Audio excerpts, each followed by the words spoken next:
Hi friends, welcome back to my channel. So మనకు మరో good news అయితే రావడం జరిగిందండి. ఆర్ఆర్బి నుంచి మరో నోటిఫికేషన్ అయితే రావడం జరిగింది. సో నోటిఫికేషన్ ఏంటి, డీటెయిల్స్ ఏంటో చూద్దాం. సో ఆర్ఆర్బి సెక్షన్ కంట్రోలర్ 2026 అండి.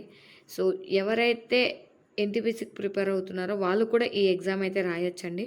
సో దీంట్లో సిలబస్ కూడా మనకి మ్యాథ్స్, రీజనింగే ఉంటుంది, జిఎస్ ఉండదు. సో ఈ ఫుల్ డీటెయిల్స్ అనేవి నేను క్లియర్ కట్గా మీకు ఎక్స్ప్లెయిన్ చేస్తాను వీడియోలో. సో ఫస్ట్ అయితే మనం వీడియోలోకి వెళ్ళిపోదాం. So RRB section controller 2026 notification.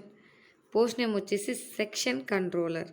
Okay, pay scale వచ్చేసి 7th సిపిసి అండి, 6th పే లెవెల్ వస్తుంది. ఓకేనా. So initial pay 35,400.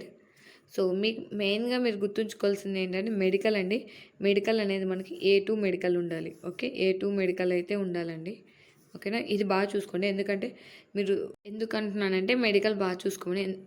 మీరు ఎగ్జామ్ పాస్ అయినా కూడా మెడికల్ టెస్ట్లో ఫెయిల్ అయ్యారనుకోండి మీకు జాబ్ ఇవ్వరు. ఓకే, సో మీకు ఖచ్చితంగా A2 మెడికల్ అనేది ఉండాలి. ఓకే, ఆ లెవెల్కి మీ మెడికల్ స్టాండర్డ్స్ ఉండాలి. ఓకేనా. ఈ A2 మెడికల్ స్టాండర్డ్ అంటే ఏంటి చాలామందికి తెలిసే ఉంటుంది.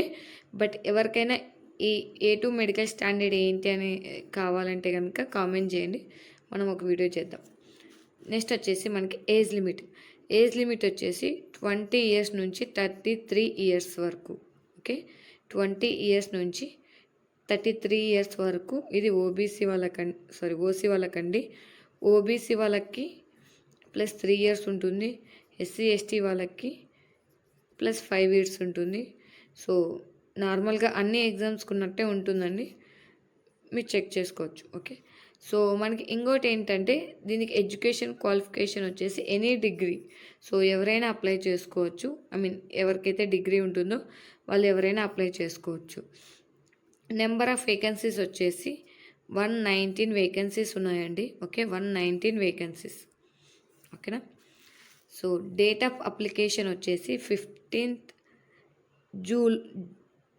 జూలై అండి. 15th జూలై అంటే నెక్స్ట్ మంత్. 15th జూలై నుంచి 14th ఆగస్ట్ వరకు అయితే మీరు అప్లై చేసుకోవచ్చు అండి. సో మనకి అప్లికేషన్ డేట్ వచ్చేసి 15th జూలై నుంచి 14th ఆగస్ట్ వరకు అయితే అప్లికేషన్ డేట్ అయితే ఇవ్వడం జరిగిందండి. సో మనకి అంటే ఈ లోపల ఇదైతే షార్ట్ నోటీస్. సో మనకి ఫుల్ నోటిఫికేషన్ అనేది వితిన్ 1 వీక్లో వస్తుంది. సో మనకి 15th జూలై నుంచి 14th ఆగస్ట్ వరకు అయితే అప్లికేషన్ డేట్స్ అయితే ఇచ్చారు. సో ఇది గుర్తుపెట్టుకోండి. సో సెలక్షన్ ప్రాసెస్ ఎలా ఉండొచ్చు, తర్వాత ఎగ్జామ్ సిలబస్ ఏంటి ఇవి చూద్దామండి. సో సెలక్షన్ ప్రాసెస్ వచ్చేసి CBT 1 ఉంటుందండి. CBT 1. సో పైగా దీనికి మనకి ఓన్లీ 1 ఎగ్జామే ఉంటుందండి. 1 ఎగ్జామే. లైక్ మనకి ఎన్టీపీసీ లాగా CBT 1, CBT 2 అయితే ఉండదు. ఓన్లీ CBT 1 ఒక ఎగ్జామ్ మాత్రమే ఉంటుంది. సో ఈ ఎగ్జామ్లో క్వాలిఫై అయిన వాళ్ళు CBAT ఎగ్జామ్ అయితే రాస్తారండి. ఇది కంప్యూటర్ బేస్డ్ ఎగ్జామ్. అంటే మనకి కంప్యూటర్ బేస్డ్ ఎగ్జామ్ అయితే కండక్ట్ చేస్తారండి. మనకి ఎన్టీపీసీలో వాళ్ళకైతే టైపింగ్ టెస్ట్లా ఉంటుంది కదా.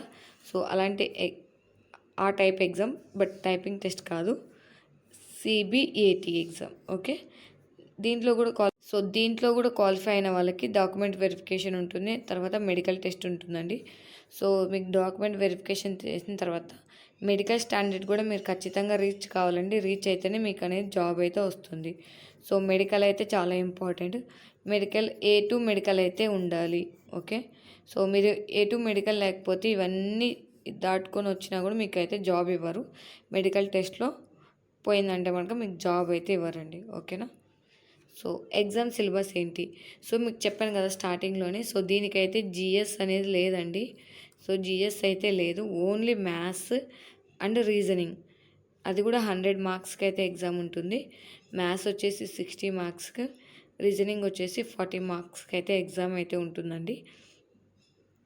టైం కూడా మనకి 120 మినిట్స్ అయితే ఉంటుంది, అంటే 2 hours.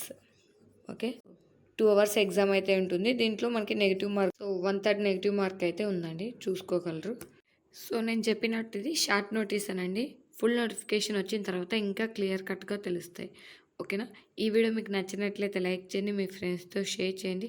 అలాగే మీకు ఈ ఇన్ఫర్మేషన్ గురించి ఏమైనా డౌట్స్ ఉంటే గనుక కామెంట్ చేయండి. ఖచ్చితంగా మీ కామెంట్స్‌కి రిప్లై ఇస్తాను. ఆర్ ఏదైనా